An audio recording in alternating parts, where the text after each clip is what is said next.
Good morning to all my dear students. Welcome to online classes.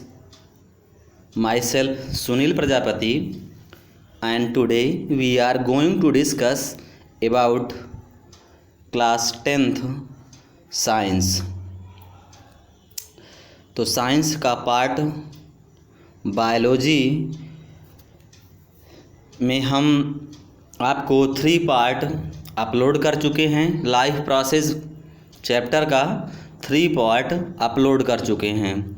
तो प्यारे बच्चों, आप लाइफ प्रोसेस का 1, 2, 3 पार्ट को अच्छे से देख लीजिए और उसके बाद ही नेक्स्ट पार्ट आप समझने की कोशिश करें तो बेहतर आपको समझ में आएगा।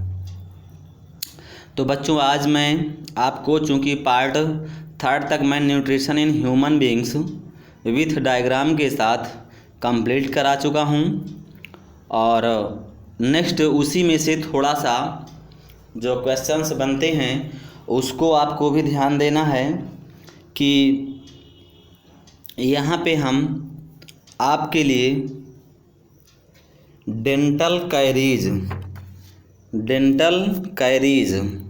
आप समझ सकते हैं कि दंत क्षरण। बेटा, ये दंत क्षरण यानी कि जो आपके दांतों को नुकसान पहुंचाता हो, ठीक है। तो नुकसान किस कारण से होता है आपके दांतों को, तो उसकी आपको स्वयं से देख रेख करनी है, स्वयं से केयर करनी है, ठीक है। क्योंकि ये टीथ आपके हैं और इनका ख्याल आपको रखना है। तो साइंस में बेटा हम कुछ बाहर की चीज़ें नहीं पढ़ते हैं, बल्कि अपने दैनिक जीवन से रिलेटेड प्लस बायोलॉजी तो आप समझ ही गए हैं कि बायो मीन्स लाइफ होता है।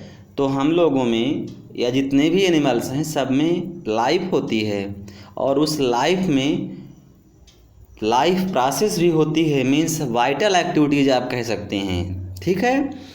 तो ये सारी प्रोसेस जो भी हो रही हैं हम उसी की ही स्टडी कर रहे हैं बायोलॉजी में। तो आइए बच्चों, डेंटल कैरीज दंत क्षरण। बच्चों, दांत कैसे ख़राब होते हैं, उनका कैसे नुकसान होता है, तो ध्यान दीजिएगा। Dental caries or tooth decay. दंत क्षरण या दंत क्षय किसी कारण से होता है बेटा?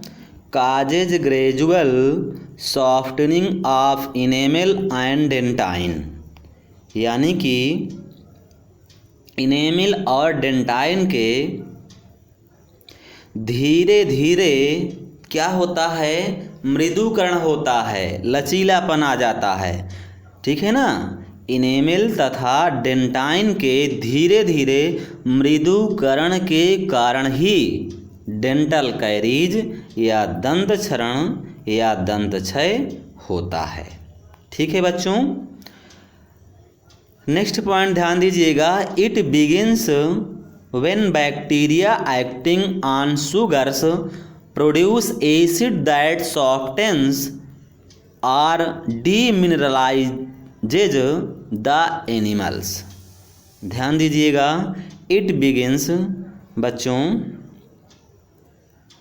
जब क्या करते हैं, it begins when bacteria acting, यानी कि बेटा जब बैक्टीरिया एक्टिंग मतलब क्रियाशील होता है ऑन शुगर यानी कि शुगर पर, तो क्या होता है, प्रोड्यूस एसिड, तो क्रिया करके अम्ल बनाते हैं, ठीक है बेटा। और जब अम्ल बनाते हैं तो उसके बाद क्या होता है कि दैट सॉफ्टens और डीमिनरलाइजेज द एनिमल्स।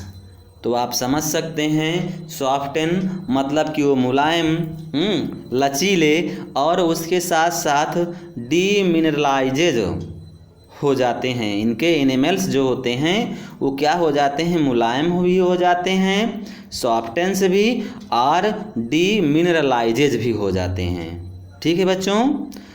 तो आप समझ गए होंगे कि जब बैक्टीरिया शुगर पर क्रिया करके अम्ल बना देते हैं तब इनेमल क्या हो जाता है, इनेमल सॉफ्टन हो जाता है, डीमिनरलाइजेज हो जाता है। ठीक है, नेक्स्ट पॉइंट ध्यान दीजिए, masses of bacterial cells, masses of bacterial cells together with food particles stick to the teeth to form dental plaque। तो ध्यान दीजिए बच्चों कि यहाँ पे masses of bacterial cell together with food, यानी कि बहुत से बैक्टीरिया क्या करते हैं, आपके फूड पार्टिकल्स के साथ मिल कर के, टुगेदर विथ फूड पार्टिकल्स के साथ मिल कर के क्या करते हैं, stick to the teeth to form dental plaque, यानी कि दांतों पर चिपक कर दंत प्लाक बना देते हैं। क्या बना देते हैं, डेंटल प्लाक बना देते हैं।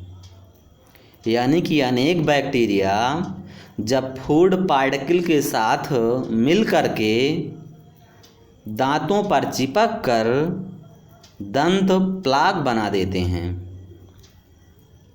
फिर क्या होता है, saliva cannot reach the tooth surface to neutralize the acid as plaque covers the teeth। अब आप समझ गए होंगे कि क्या होता है यहाँ पे कि प्लाक कवर्स द टीथ, यानी प्लाक क्या करता है, दांतों को कवर कर लेता है, प्लाक टीथ को कवर कर लेता है, ढक लेता है। इसीलिए जो स्लाइवा होती है, saliva cannot reach the tooth surface to neutralized, इसीलिए स्लाइवा किसको, एसिड को न्यूट्रलाइज करने के लिए क्या करती है, टूथ सरफेस तक नहीं पहुंच पाती है। फिर समझिएगा बेटा कि saliva cannot reach the tooth surface, saliva acid को न्यूट्रलाइज करने के लिए टीथ सरफेस तक नहीं पहुंच पाती है। कब नहीं पहुंच पाती है, जब प्लाक कवर्स द टीथ, यानी कि जब प्लाक जो है दांत को ढक लेता है। ठीक है, प्लाक जब दांत को ढक लेता है तो फिर क्या होता है कि लार जो है एसिड को न्यूट्रलाइज करने के लिए टीथ सरफेस तक नहीं पहुंच पाती है। ध्यान दीजिएगा बच्चों, क्योंकि आप लोग जब भी भोजन करते हैं, खाना खाते हैं तो खा तो लेते हैं, आपको आनंद भी आता है, लेकिन जिसके द्वारा आप बहुत आसानी से खा पी लेते हैं उसका ही ख्याल आप भूल जाते हैं। तो आपको ध्यान रखना पड़ेगा। इसके लिए आपको क्या करना पड़ेगा, brushing the teeth after eating remove the plaque before the bacteria produce acid.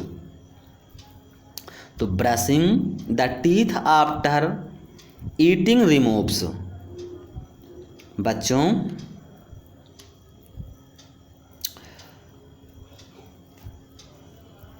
Brushing the teeth after eating, खाना खाने के बाद, किसके बाद बेटा, खाना खाने के बाद अपने दांतों में क्या करना चाहिए, ब्रश करना चाहिए, ब्रशिंग करनी चाहिए।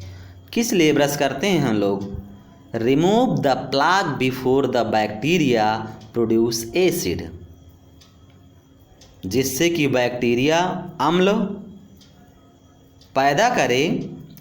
तो भोजनोपरांत ब्रश करने से प्लाक क्या होगा, प्लाक हट जाएगा। ठीक है ना। तो इससे पहले कि बैक्टीरिया अगर एसिड पैदा करे तो भोजन के बाद दांतों में ब्रश करने से प्लाक